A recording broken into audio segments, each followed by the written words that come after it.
The Sign of the Four. Chapter 3. In Quest of a Solution.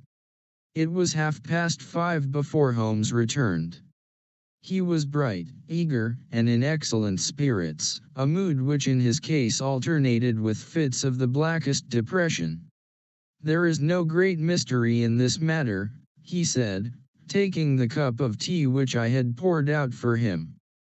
"The facts appear to admit of only one explanation." "What, you have solved it already?" "Well, that would be too much to say. I have discovered a suggestive fact, that is all. It is, however, very suggestive. The details are still to be added. I have just found, on consulting the back files of the Times, that Major Sholto, of Upper Norwood, late of the 34th Bombay Infantry, died upon the 28th of April, 1882. I may be very obtuse, Holmes, but I fail to see what this suggests." "No? You surprise me. Look at it in this way, then. Captain Morstan disappears. The only person in London whom he could have visited is Major Sholto. Major Sholto denies having heard that he was in London. 4 years later Sholto dies. Within a week of his death Captain Morstan's daughter receives a valuable present, which is repeated from year to year, and now culminates in a letter which describes her as a wronged woman. What wrong can it refer to except this deprivation of her father? And why should the presents begin immediately after Sholto's death, unless it is that Sholto's heir knows something of the mystery and desires to make compensation?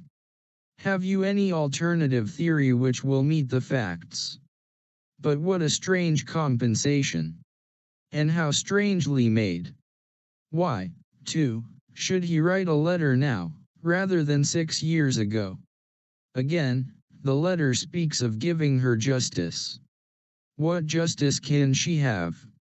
It is too much to suppose that her father is still alive. There is no other injustice in her case that you know of. There are difficulties, there are certainly difficulties, said Sherlock Holmes, pensively. But our expedition of tonight will solve them all. Ah, here is a four-wheeler, and Miss Morstan is inside. Are you all ready? Then we had better go down, for it is a little past the hour. I picked up my hat and my heaviest stick, but I observed that Holmes took his revolver from his drawer and slipped it into his pocket. It was clear that he thought that our night's work might be a serious one. Miss Morstan was muffled in a dark cloak, and her sensitive face was composed, but pale. She must have been more than woman if she did not feel some uneasiness at the strange enterprise upon which we were embarking, yet her self-control was perfect, and she readily answered the few additional questions which Sherlock Holmes put to her. Major Sholto was a very particular friend of Papa's, she said. His letters were full of allusions to the Major.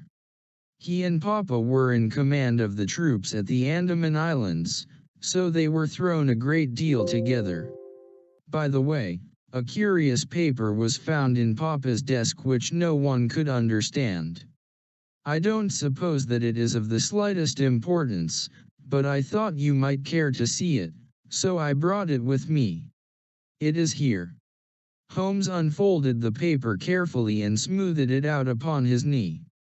He then very methodically examined it all over with his double lens. "It is paper of native Indian manufacture," he remarked. "It has at some time been pinned to a board. The diagram upon it appears to be a plan of part of a large building with numerous halls, corridors, and passages. At one point is a small cross done in red ink, and above it is 3.37 from left, in faded pencil writing.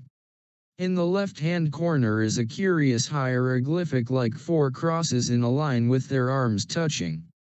Beside it is written, in very rough and coarse characters, the sign of the four: Jonathan Small, Muhammad Singh, Abdullah Khan, Dust Akbar. No, I confess that I do not see how this bears upon the matter. Yet it is evidently a document of importance. It has been kept carefully in a pocket book, for the one side is as clean as the other. It was in his pocket book that we found it. Preserve it carefully, then, Miss Morstan, for it may prove to be of use to us. I begin to suspect that this matter may turn out to be much deeper and more subtle than I at first supposed. I must reconsider my ideas. He leaned back in the cab, and I could see by his drawn brow and his vacant eye that he was thinking intently. Miss Morstan and I chatted in an undertone about our present expedition and its possible outcome, but our companion maintained his impenetrable reserve until the end of our journey. It was a September evening, and not yet 7 o'clock, but the day had been a dreary one, and a dense drizzly fog lay low upon the great city. Mud-colored clouds drooped sadly over the muddy streets. Down the Strand the lamps were but misty splotches of diffused light which threw a feeble circular glimmer upon the slimy pavement. The yellow glare from the shop windows streamed out into the steamy, vaporous air, and threw a murky, shifting radiance across the crowded thoroughfare. There was, to my mind, something eerie and ghost-like in the endless procession of faces which flitted across these narrow bars of light-set faces, and glad, haggard and merry. Like all humankind, they flitted from the gloom into the light, and so back into the gloom once more. I am not subject to impressions, but the dull, heavy evening, with the strange business upon which we were engaged, combined to make me nervous and depressed. I could see from Miss Morstan's manner that she was suffering from the same feeling. Holmes alone could rise superior to petty influences. He held his open notebook upon his knee, and from time to time he jotted down figures and memoranda in the light of his pocket lantern. At the Lyceum Theatre the crowds were already thick at the side entrances. In front a continuous stream of hansoms and four-wheelers were rattling up, discharging their cargoes of shirt-fronted men and beshawled, bediamonded women. We had hardly reached the third pillar, which was our rendezvous, before a small, dark, brisk man in the dress of a coachman accosted us. "Are you the parties who come with Miss Morstan?" he asked.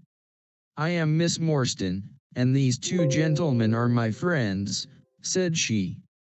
He bent a pair of wonderfully penetrating and questioning eyes upon us. "You will excuse me, miss," he said with a certain dogged manner, "but I was to ask you to give me your word that neither of your companions is a police officer." "I give you my word on that," she answered. He gave a shrill whistle, on which a street Arab led across a four-wheeler and opened the door. The man who had addressed us mounted to the box, while we took our places inside.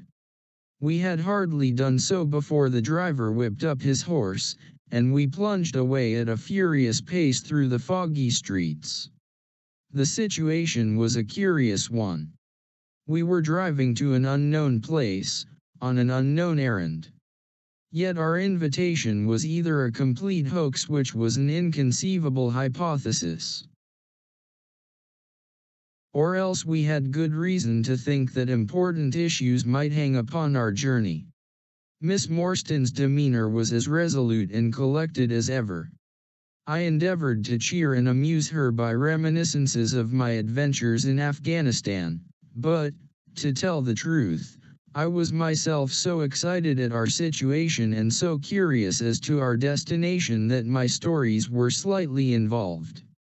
To this day she declares that I told her one moving anecdote as to how a musket looked into my tent at the dead of night, and how I fired a double-barreled tiger cub at it.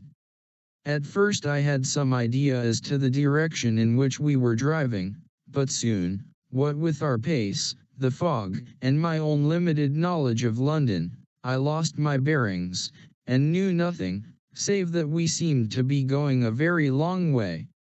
Sherlock Holmes was never at fault, however, and he muttered the names as the cab rattled through squares and in and out by tortuous by-streets. "Rochester Row," said he. "Now Vincent Square. Now we come out on the Vauxhall Bridge Road. We are making for the Surrey side, apparently." "Yes, I thought so. Now we are on the bridge. You can catch glimpses of the river." We did indeed get a fleeting view of a stretch of the Thames with the lamps shining upon the broad, silent water, but our cab dashed on, and was soon involved in a labyrinth of streets upon the other side. "Wordsworth Road," said my companion. "Priory Road. Larkhall Lane. Stockwell Place. Robert Street. Cold Harbour Lane. Our quest does not appear to take us to very fashionable regions." We had, indeed, reached a questionable and forbidding neighborhood. Long lines of dull brick houses were only relieved by the coarse glare and tawdry brilliancy of public houses at the corner.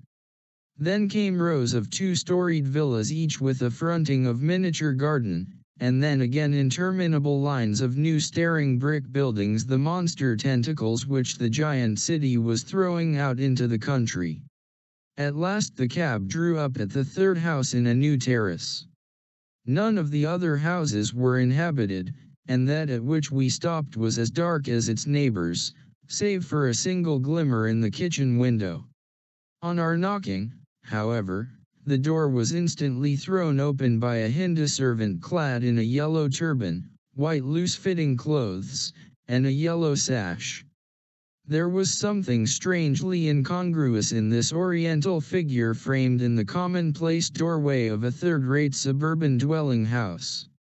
"The Sahib awaits you," said he, and even as he spoke there came a high piping voice from some inner room. "Show them into me, Khidmatgar," it cried. "Show them straight into me."